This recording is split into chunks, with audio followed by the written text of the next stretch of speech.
할렐루야. 오늘 저희들 함께 읽은 누가복음 1장 39절에서 56절의 말씀으로 누가복음 강의 네 번째 시간 두 여인의 특별한 만남이라는 제목으로 오늘 함께 은혜를 나누도록 하겠습니다.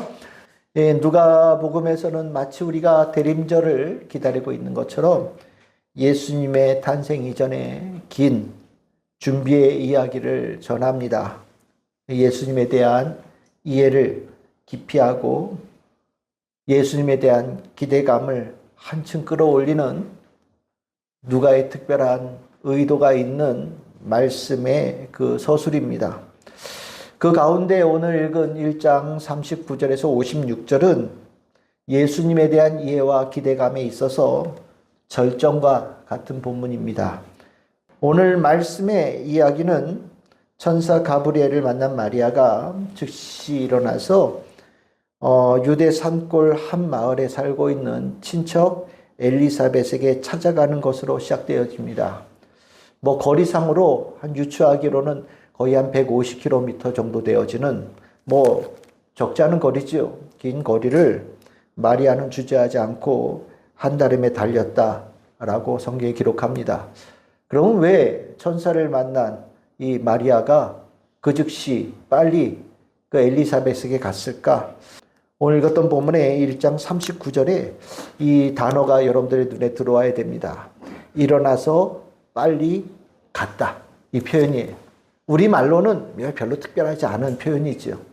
그런데 이 표현이 누가가 이 단어를 사용할 때는 중요하게 사용한 표현입니다.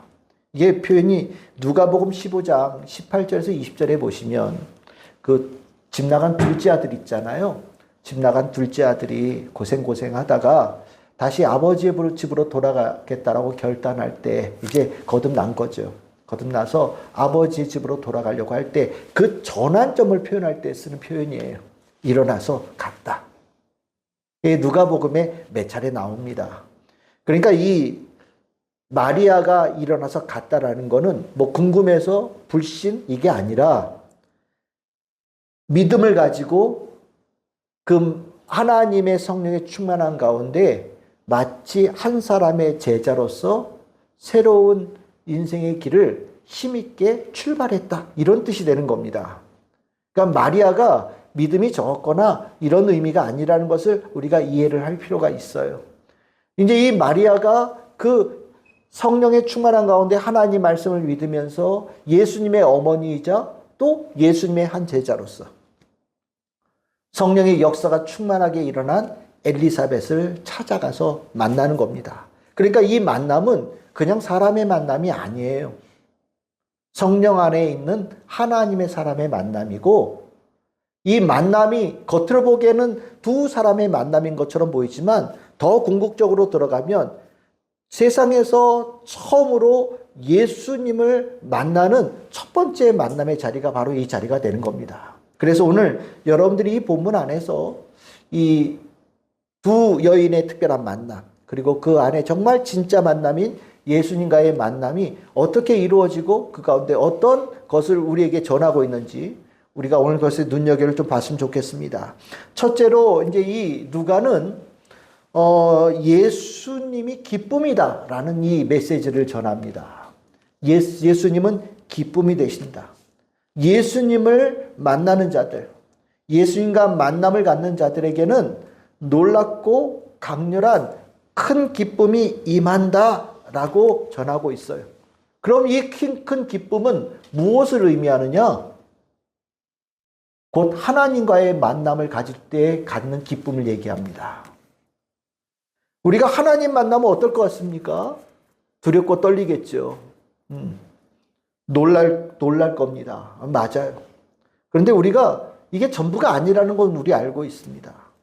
하나님을 만날 때 두렵고 떨리고 놀라는 것들이 있지만 나를 만나주신 하나님께서 나의 아버지가 되시고 나를 지극히 사랑하시는 하나님이심을 내가 알게 되어지고 나면 하나님을 만난 그 자체가 너무 큰 기쁨으로 우리에게 다가오죠.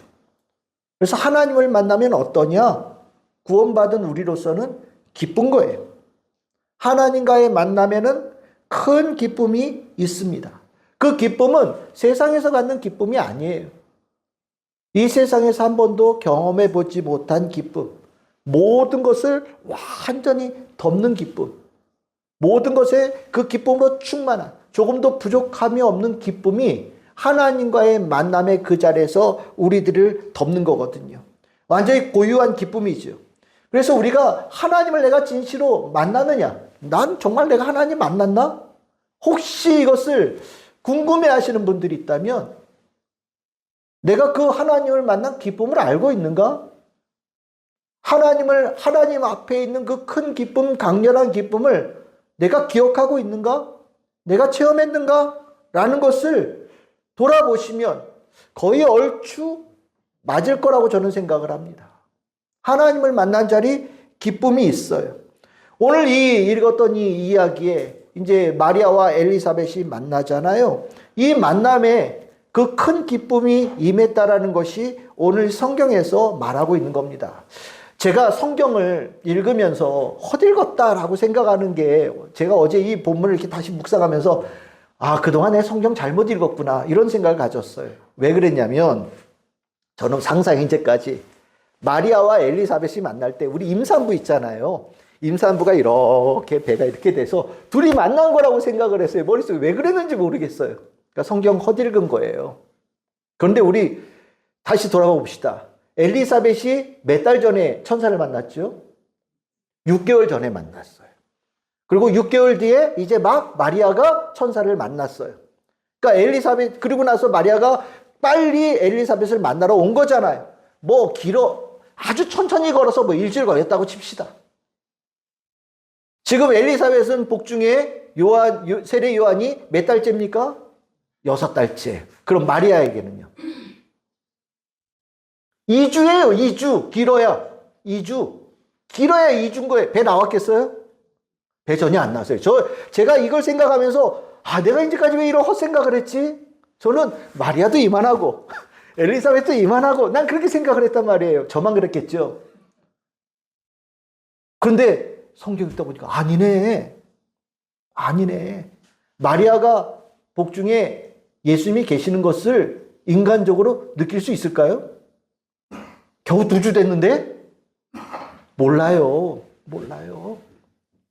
예수님이 얼마나 하실까요? 영원할지도 몰라요. 아마 인간적인 태생으로 본다면 정말 요만한 크기일지도 몰라요. 그런데 그 상태에서 만난 거예요. 예수님의 존재는 실은 누구도 몰라요. 마리아도 자신도 느낄 수 없을 만큼 아주 작아요. 그런데 서로 이렇게 무난하잖아요. 서로 둘이 무난했다. 인사를 나누었다라는 거거든요. 오늘 성경에 보시면 마리아가 엘리사벳을 왜 찾아왔다 이런 설명 없어요. 그냥 찾아온 거예요. 엘리사벳은 나이가 많아요. 마리아는 10대 소녀 같은 여자예요. 갑자기 10몇 살짜리 여자애가 나이 많은 친척을 먼 길을 떠나서 와서 찾아온 거예요. 혼자서. 놀랐겠죠. 왜 왔을까? 그렇지만 엘리사벳은 반갑게 그 먼 길 왔으니까 맞아주면서 인사 나누고 했을 거예요. 그 가운데 기쁨이 있었겠죠. 근데 이 기쁨은 이 성경에서 말하는 기쁨이 아니에요. 그 순간 놀라운 일들이 일어납니다. 엘리사벳 뱃속에 있는 요한이 오늘 성경에 뭐라고 돼 있습니까? 기뻐서 뛰놀았다라고 표현하고 있어요. 이 기뻐서 뛰놀았다라는 게 제가 성경 제대로 모를 때 이게 도대체 왜 이런 표현을 했을까 궁금했어요. 아니, 예수님을 복중에 있는 마리아가 이렇게 왔는데 엘리사벳의 복중에 있는 요한이 기뻐서 뛰놀았다. 이게 도대체 뭘 얘기하는 거지? 저희 이 부분에 대해서 실은 한동안 잘 모르고 지나갔거든요. 근데 이 누가가 이 요한이 가지고 표현했던 이 기뻐서 뛰놀았다라는 것을 아주 의도적으로 이 안에다 표현하고 있는 겁니다. 이렇게 뛰놀다라는 게 어떤 것 같으냐면, 여러분들 집에 강아지 키우시는 분들 혹시 있습니까? 그 주인이 오면 막 강아지가 팔짝팔짝 뛰잖아요. 막 좋아가지고. 그 강아지의 그 주특기잖아요. 막 그런 것처럼 막 뛰는 걸 얘기하는 거예요. 뱃속에서 실은 그렇게 뛰면 이거 애 떨어진다고 얘기할지도 모를 정도로 난리가 난 거예요, 이 안에서. 그런데 이 안에 있는 요한이 그렇게 막 뛰었다라는 거예요. 그럼 이 뛰었다라는 거를 왜 이렇게 표현했을까? 이것은요, 사무엘하 6장 14절에서 16절에 답이 있어요. 여러분들, 이 다윗 이야기인데, 다윗이 법궤가 예루살렘에 들어오지 못하고 블레셋을 떠돌다가 난리가 나가지고 성 바깥에 있었잖아요.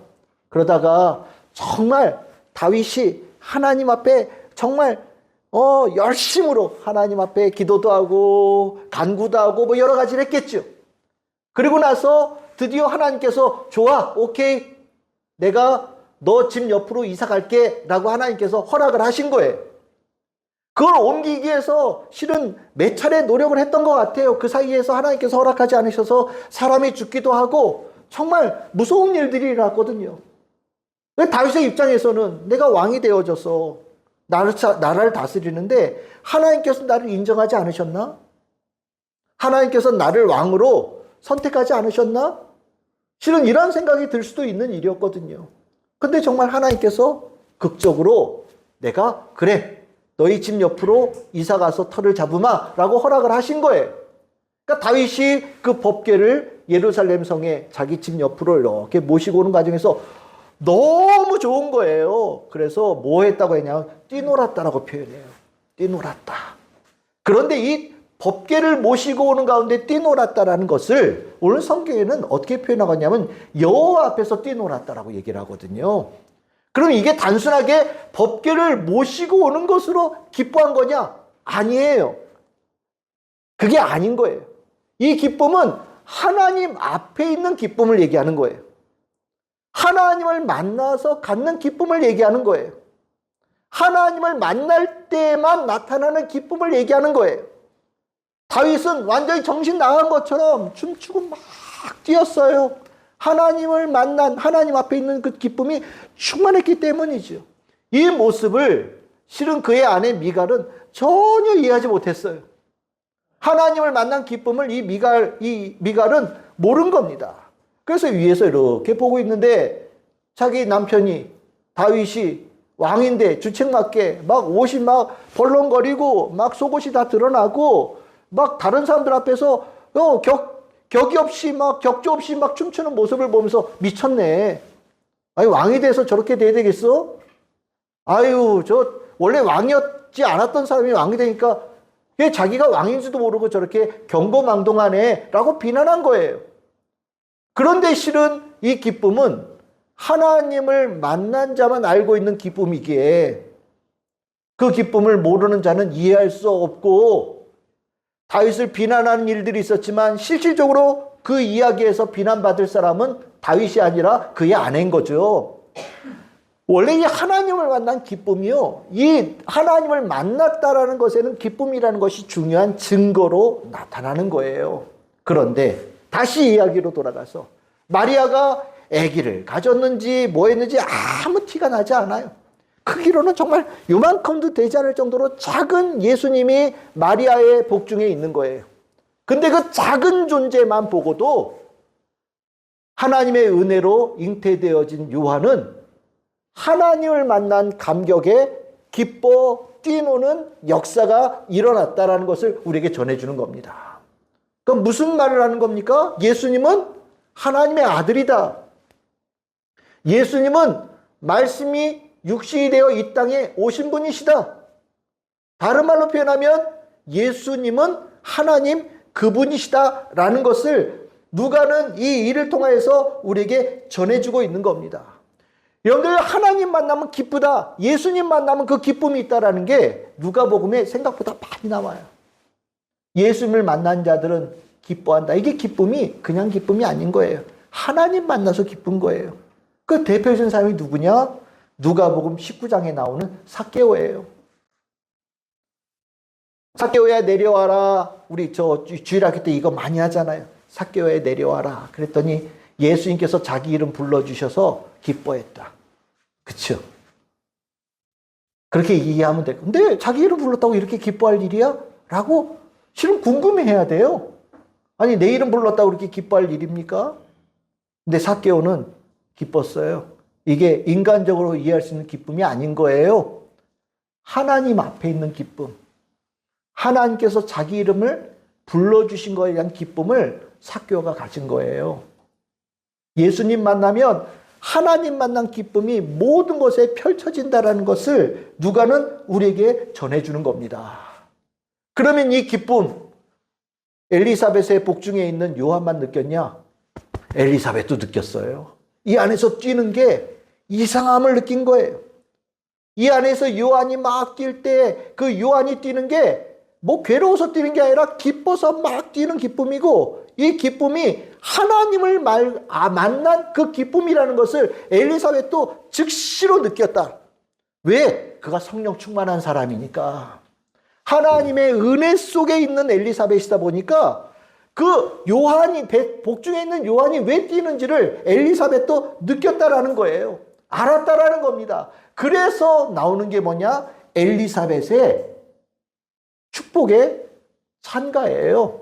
오늘 읽었던 본문 누가복음 1장 41절에서 45절, 여러 찬양의 마리아를 찬양하는 것 같은 내용들이 나오지만 실은 이 축복의 핵심은 43절 시작하는 부분에 있어요. 뭐라고 나옵니까? 내 주의 어머니가.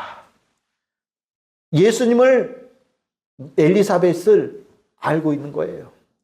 마리아의 뱃속에 주님이 계시는구나.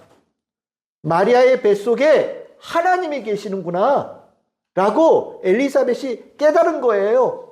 그래서 말합니다. 네가 나한테 축복의 사람으로 왔구나.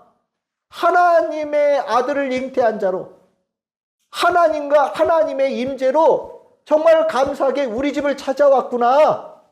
너도 복되고 하나님께서 찾아온 우리 집도 복되고 너와의 나의 만남도 복되고 너무너무 기쁘다. 내가 이제까지 살면서 한 번도 경험해보지 못한 최고의 기쁨이 바로 이 자리다 라고 기뻐하고 집에 찾아온 마리아를 축복하고 그 마리아의 뱃속에 있는 예수님을 하나님 그분으로 인정하는 이야기가 이 만남 속에 있다라는 거예요. 우리가 예수님 기다립니다. 아기 예수로 오신 예수님을 기다려요. 그러면 아이고 이쁘네, 귀엽네, 깜찍하네 이런 예수님을 말하는 게 아니죠. 그분이 정말 눈에 보이지 않을 만큼 작은 존재일지라도 그분은 하나님의 신성을 완전하게 가지고 계신 하나님이셔요. 우리는 예수님을 만날 때 하나님을 만나는 거예요. 하나님을 만난다는 것을 어떻게 할 수 있냐? 그 자리에 뭐가 있어요? 기쁨이 있다. 오늘 누가는 우리에게 이 이야기를 전해주면서 우리가 하나님으로 오신 예수님을 기쁨으로 맞이할 것을 우리에게 준비시키고 있는 겁니다. 예수님을 제대로 만나면 하나님을 만난 기쁨이 너의 삶에 임할 것이다 라고 가르쳐주고 있는 거예요. 우리가 예수님의 오심을 그냥 흐뭇한 정도로 예수님의 오심을 맞이한다면 내가 예수님이 하나님이심을 아직도 잘 모르고 있는 거예요. 하나님이신 예수님을 내가 아직 믿지 못하고 있는 겁니다. 예수님의 오심은 내 인생의 가장 큰 기쁨이에요.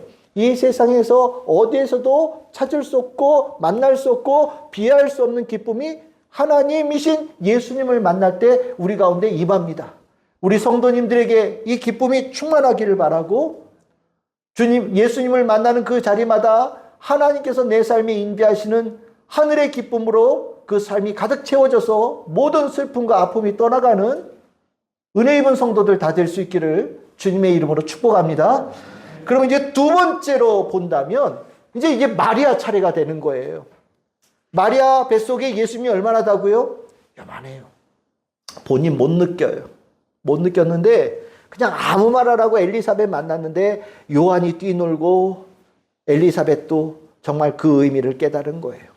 이제 그들을 통하여서 자기 뱃속에 있는 예수님의 존재에 대해서 마리아가 이제 확신을 갖게 되어지는 단계가 되는 겁니다. 그런데 마리아는 엘리사벳이나 요한의 반응과는 또 다른 자기 복중에 있는 예수님에 대한 반응을 보여요. 그게 뭐냐면 찬양입니다. 엘리사벳과 요한은 기뻐했잖아요. 그런데 마리아는 기쁨의 차원을 넘어서서 자기의 복중에 있는 예수님을 찬양하며 예수님을 만나요. 그 예수님에 대해서 그럼 뭐를 알았길래 마리아는 기쁨을 넘어서서 예수님을 찬양하는 그런 고백을 하게 됐을까? 이거 굉장히 중요한 포인트가 되는 겁니다. 우리가 이제 이 부분에서 예수님을 이 세상에서 누가 제일 잘할까? 마리아죠. 예수님을 자기의 온 존재에 품었잖아요. 우리가 듣고 보고 그리고 가르침을 받아서 알게 되어진 예수님과 차원이 좀 다른 실질적으로 살아계신 예수님을 자신의 온 존재에 품고 10달을 같이 보낸 예수님의 시작이 어떻게 되어져 있는지를 그의 존재로부터 느끼는 유일한 사람이 마리아잖아요.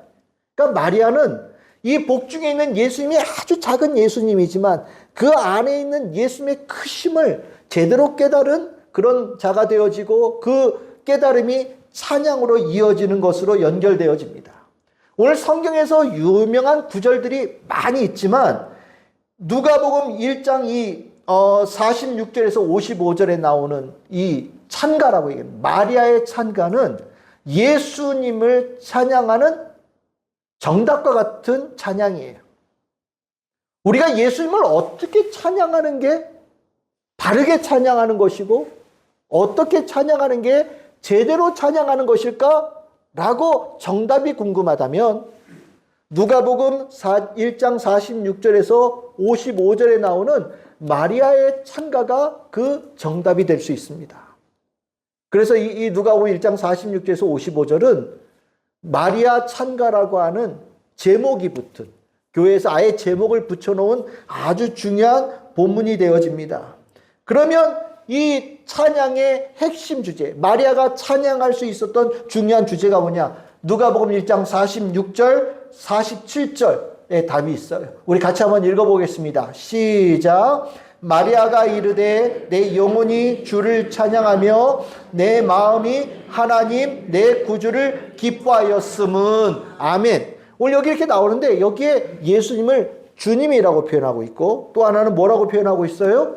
구주라고 표현하고 있어요. 근데 여기서 우리가 눈여겨봐야 될 포인트가 구주예요. 구주.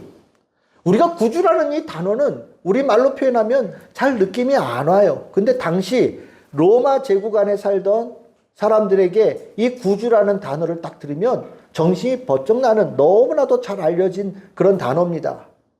이게 소테르라고 하거든요. 소테르. 근데 이게 소테르를 보통 누구에게 붙이냐면 로마 황제에게 붙였던 영광스러운 칭호예요. 아무에게나 붙이는 게 아니라 로마 황제에게만 붙이는 칭호예요. 여러분들 저 북에 있는 그 사람 있잖아요. 그럼 뭐 앞에 뭐 여러 가지 막 호칭 붙이잖아요. 뭐 위대한 뭐 지도자 뭐 해가지고 쫙 붙이잖아요. 그런 것처럼 로마 황제들도 그 앞에 쫙 그가 한 그 위대한 것에 대해서 쫙 그 영광스러운 호칭을 붙이는데 그 중에 정말 많이 나오는 호칭이 뭐냐면 소테르예요.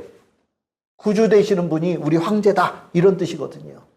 그래서 소테르 그러면 우리는 그냥 잘 느낌이 없지만 당시에 살았던 사람들은 이 호칭이 얼마나 영광스러운 호칭이고 특별한 호칭인지를 제대로 딱 금방 깨닫는 그런 호칭입니다. 그런데 지금 마리아가 자기 복중에 있는 정말 보이지 않을 만큼 작은 예수님을 어떻게 표현하고 있어요? 소테르. 이 땅에 황제가 버젓이 있는데 로마 황제가 최고라고 버젓이 있는데 마리아는 자기 뱃속에 정말 보이지도 않을 만큼 작은 예수님을 어떻게 표현하고 있어요? 이 땅에 진짜 황제로 왕위에 오르실 분이라고 표현하고 있는 거예요. 이 세상의 황제를 무릎 꿇게 하고 그 왕자에 오르실 분이 내 안에 계십니다라고 고백하고 있는 거예요.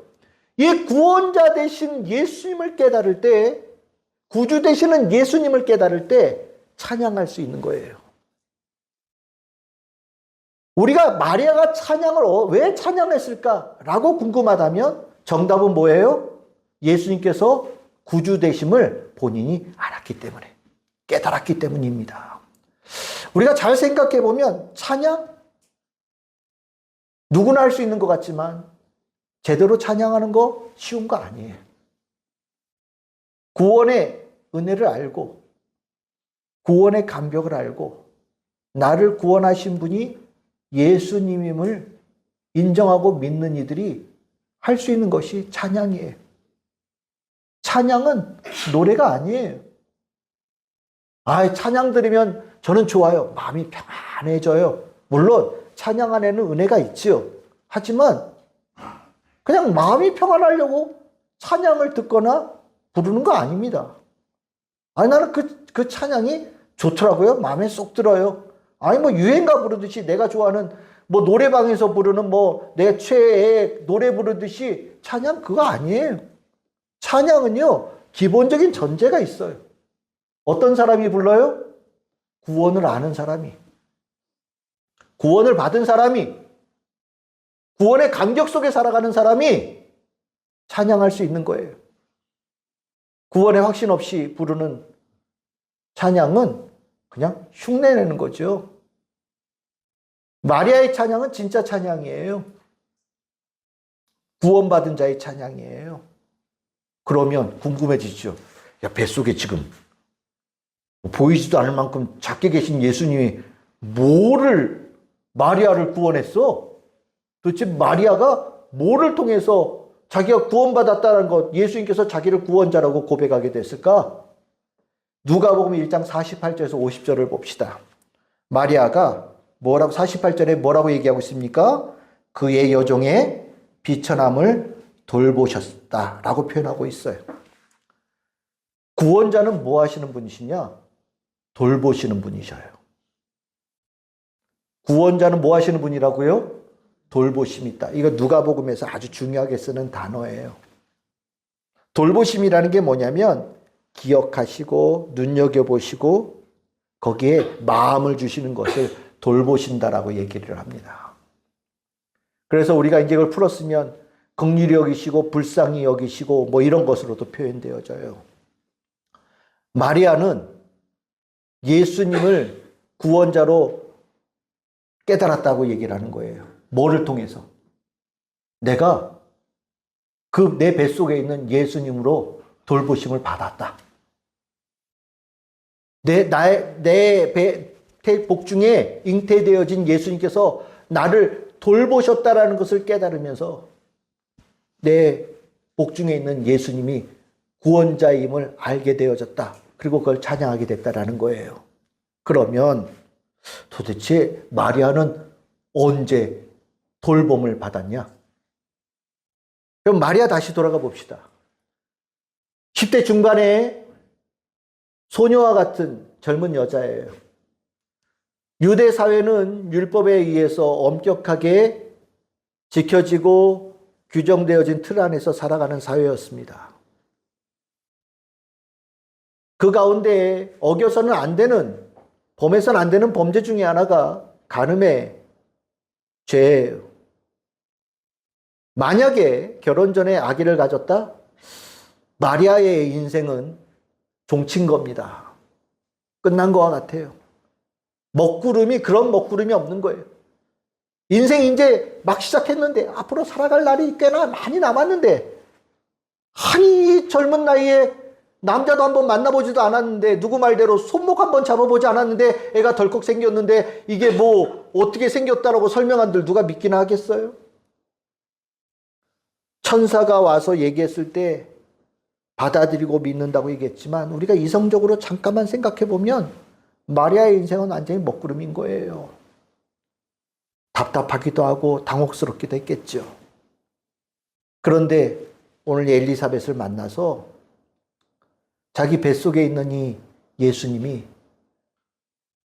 가장 비천하고 미약한 나를 하나님께서 귀하게 여겨주시고 돌보신다라는 가장 강력한 하나님의 은혜의 증거임을 깨달은 거예요. 내 뱃속에 있는 예수가 내 인생을 망치는 그것이 아니라 하나님의 은혜로 잉태되어진 이 예수가 이미 비천하고 이미 미약하고 이미 별 볼 일 없는 내 인생을 완전히 바꾸어 놓기 위해서 오신 하나님의 능력이고 하나님의 사랑이고 하나님께 나를 특별하게 여기셨다라는 증거구나라는 것을 깨달았다라는 거예요.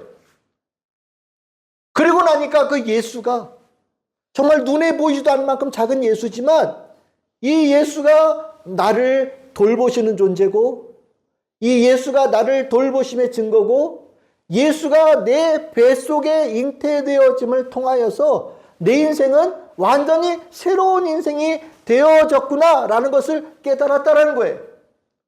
그것이 바로 구원이죠. 예수로 내 인생이 바뀌었다.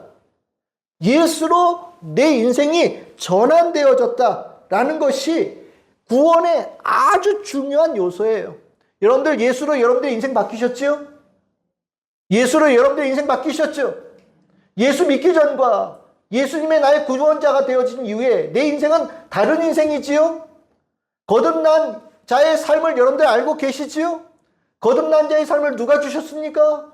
예수님께서 주신 거예요. 예수님으로 내 인생은 그 이전의 삶과 그 이후의 삶이 완전히 갈라지는 인생이 된 거예요. 그 구원의 감격을 가졌을 때 비로소 찬양이 튀어나오는 거예요.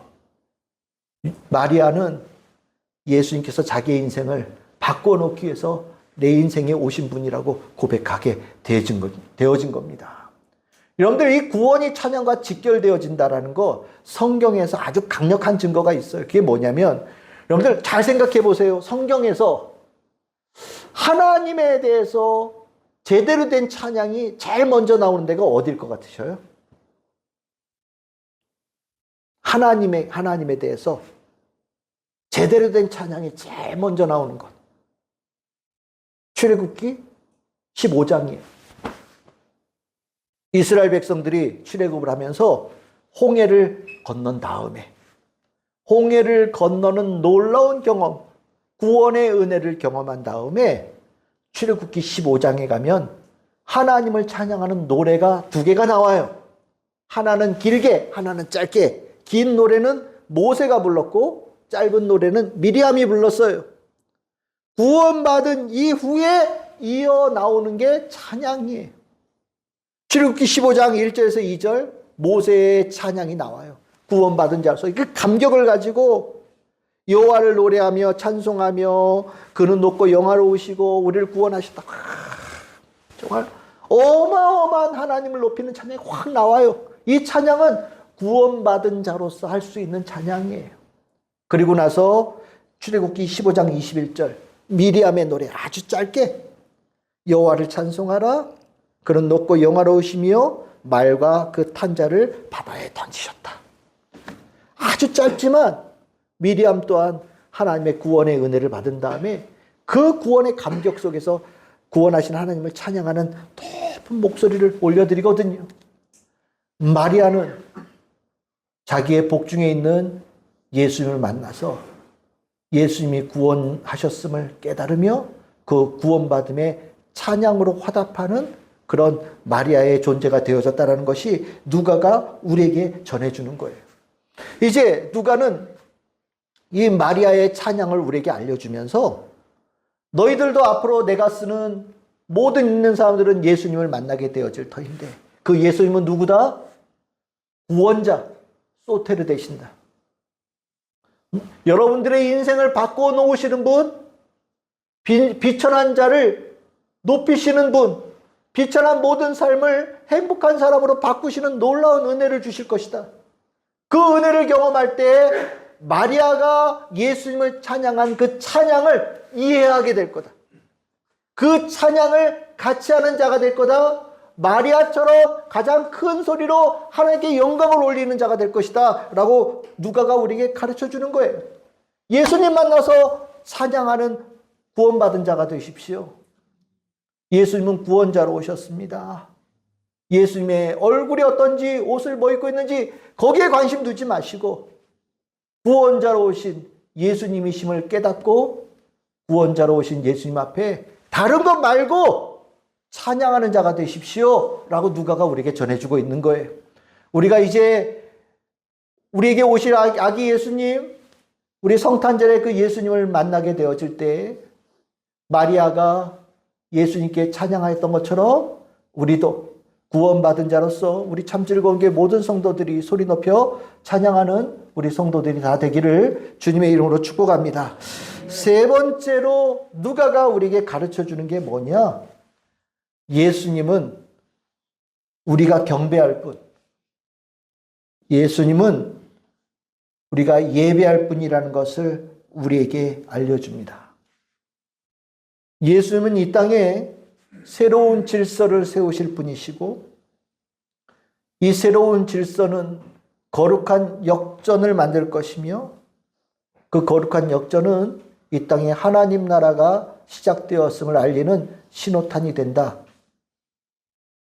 그 하나님 예수님께서 세우실 새로운 질서를 너희들이 경험하면서 이제부터 오직 예수님께만 예배드리는 자가 되어야 된다라는 것을 누가는 우리에게 가르쳐주고 있고 전해주고 있습니다. 오늘 읽었던 마리아의 찬가 중에 참 놀라운 본문이 누가복음 1장 51절에서 53절이에요. 우리 같이 한번 읽어보겠습니다. 시작. 그의 팔로 힘을 보이사 마음의 생각이 교만한 자들을 흩으셨고 권세 있는 자를 그 위에서 내리치셨으며 비천한 자를 높이셨고 줄이는 자를 좋은 것으로 배불리셨으며 부자는 빈손으로 보내셨도다. 아멘. 오늘 이 마리아의 찬가를 통하여서 누가가 전하고 있는 메시지는 예수님께서 놀라운 혁명가의 모습을 가지셨다라고 우리에게 전해주고 있어요. 교만한 자 흩으실 것이고 권세 있는 자 내려치실 것이고 부자들을 빈손으로 만들 것이고 비천한 자 높이시고 굶주린 자들 배부르게 먹이시는 혁명이죠. 놀라운 혁명입니다.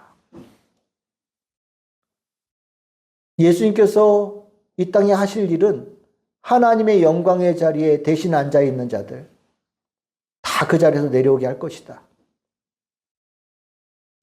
그리고 인생의 짐을 지고 또 세상의 억압 속에 고통스러워하는 자들 그 짐을 덜어주시고 인생의 짐을 풀어주실 것이다.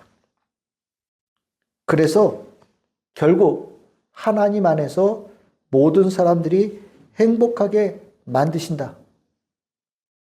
이것이 누가가 마리아의 찬가를 통하여서 우리에게 앞으로 예수님께서 하실 일들이 어떤 것인지를 알려주는 중요한 주제입니다. 예수님께서는 이 일을 진실로 하셨고 예수의 복음을 들고 가는 곳마다 이 예수님의 뜻이 이루어졌다라는 것이 누가복음과 사도행전을 통해서 우리에게 전해주고 있는 핵심 메시지입니다. 이 일들 갑작스럽게 즉흥적으로 되어진 일이냐? 아니에요. 누가는 마리아의 찬가를 통하여서 명확하게 얘기합니다. 누가복음 1장 54절 55절 하나님께서 아브라함에게 하셨던 약속, 정말로 그렇게 기대하고 기다렸던 그 하나님의 약속이 예수님을 통해 성취가 되어질 것이고 예수님은 그 일을 아주 기쁘게 행하실 것이며 그 은혜를 받는 모든 이들은 아브라함처럼 복받은 자, 행복한 사람이 될 것이다. 예수님께서는 그 일을 하신다라고 전해주고 있는 거예요. 이제 예수님께서 새로운 질서를 세우신다라는 것은 예수님께서 이 세상의 왕이 되신다라는 거죠. 여러분들 예수님께서 이렇게 이 땅의 주권자가 되신다라는 것을 그리고 예수님께서 이 땅에 새로운 질서를 세우실 하나님의 나라를 세우실 그분이라는 것을 우리가 깨닫고 나면 우리가 그 이어서 반드시 해야 될 일이 있어요. 그게 뭐냐면 그 진짜 주인이신 이 땅의 진짜 주인이신 예수님께 예배드리는 겁니다. 이제까지는 세상의 권력자가 진짜 권력자인 줄 알고 사는 거예요. 로마 황제도 있었을 거고 유다 땅에 있는 왕도 있을 거고, 하다못해 우리 초등학교 다닐 때 그런 얘기 했잖아요. 줄반장도 반장이라고. 그것도 권력이라고. 운꼬리의 권력도 있다고. 하여튼 권력 요만큼이라도 있으면 그 앞에 어떻게 잘 보이려고. 눈밖에 안 나려고. 뭐 때로는 아부도 하고, 뭐 선물도 갖다 주고, 뭐 좋은 말로 하고, 말도 잘 듣고, 뭐 그런 거 하잖아요. 그치요? 일종의 경배도 하고, 그 앞에 막 아부로 영광도 돌리고, 뭐 때에 따라서는 머리를 조아리기도 하고 무릎 꿇기도 하고 그렇게 사는 거예요. 우리가 다 그렇게 산단 말이죠. 그렇게 살아왔다라는 거예요. 근데 누가는 선언하는 겁니다. 이제 새로운 주권자가 이 땅에 오셨다.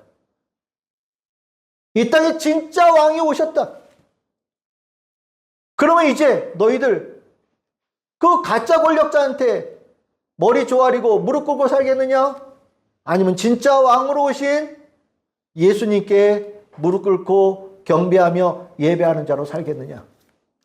누가는 우리에게 양단의 결단을 우리에게 요구하고 있는 거예요. 당연히 그리스도인들, 예수님께서 이 땅의 주권자이심을 믿는 사람들이죠.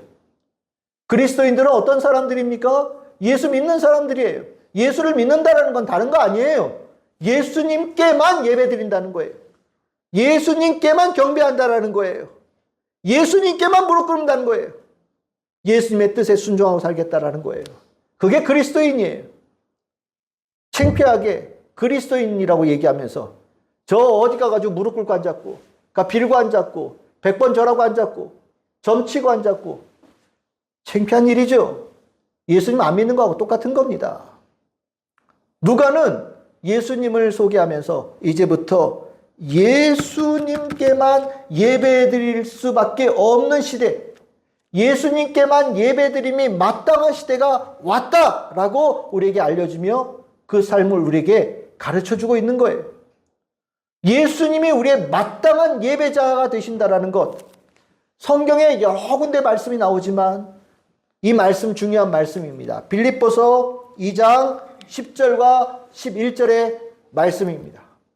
우리 같이 한번 큰 소리로 읽어봅시다. 시작. 하늘에 있는 자들과 땅에 있는 자들과 땅 아래에 있는 자들로 모든 무릎을 예수의 이름에 꿇게 하시고 모든 입으로 예수 그리스도를 주라 시인하여 하나님 아버지께 영광을 돌리게 하셨느니라. 아멘. 마리아는요, 마리아의 찬가는요, 마리아가 이제부터 저는요 제 뱃속에 있는 예수님께만 경배를 드리게 살겠습니다. 이제부터 저는 제 뱃속에 있는 예수님께만 예배드리며 살겠습니다 라고 선언하고 고백하는 그런 중요한 선포예요. 마리아는 이미 뱃속에 있는 그 예수님을 예배하는 자로 살겠다. 그것이 마땅한 것이다라고 우리에게 찬가를 통해서 가르쳐 주는 겁니다. 예수님은 예배 받으실 분으로 오신 거예요. 우리는 그 예수님을 기다려요. 어떤 모습으로요? 예배자의 모습으로. 그 예수님을 만날 때 우리는 주님 앞에 기뻐하고 주님을 찬양하며 주님께 예배드리는 자로 우리에게 오신 그 예수님을 맞아 준비를 하고 있는 거예요. 우리는 그렇게 살아가고 있는 사람들이에요. 누가는 이 두 여인의 만남, 그 가운데 예수님을 만난 일들의 놀라운 일들을 우리에게 전해주면서 예수님을 처음 만난 사람들이 예수님에 대해서 이렇게 했다라고 전해주고 있는 겁니다. 우리가 그렇게 되어지기를 바라면서요. 이제 이 두 만남을 누가는 너무 담백하게 56절에서 석 달 더 있다가 마리아가 집으로 갔다 이렇게 표현합니다. 엘리사벳이 6개월, 태중에 6개월 요한 키우고 있는 상태에서 만났으니 석 달 있었으면 이제 엘리사벳이 출산할 때 그때쯤 갔다. 다른 말로 표현하면 마리아는 이제 한 석 달쯤 됐다. 이런 표현이 되는 거예요. 누가 얘기하더라고. 이 석 달 동안 뭐 했겠냐? 뭐 했겠어요? 둘이 만나서 어떻게 지냈어? 뭐 먹고 살아? 뭐 거기는 상황이 어때? 이런 얘기 했겠어요? 아니에요. 성령 충만한 가운데 있는 이 두 여인은 마리아의 복중에 있는 예수님 앞에서 기뻐하고 찬양하고 예배하고 또 그 다음날도 기뻐하고 찬양하고 예배하고 석 달 동안 매일 부흥회 하듯이 매일 주님 앞에서 기뻐하는 잔치를 벌이듯이 이 두 여인은 아직 세상이 모르는 그 놀라운 은혜 속에 이 두 여인은 푹 잠겨서 석 달 동안 같이 있었다라고 우리가 전해주는 겁니다.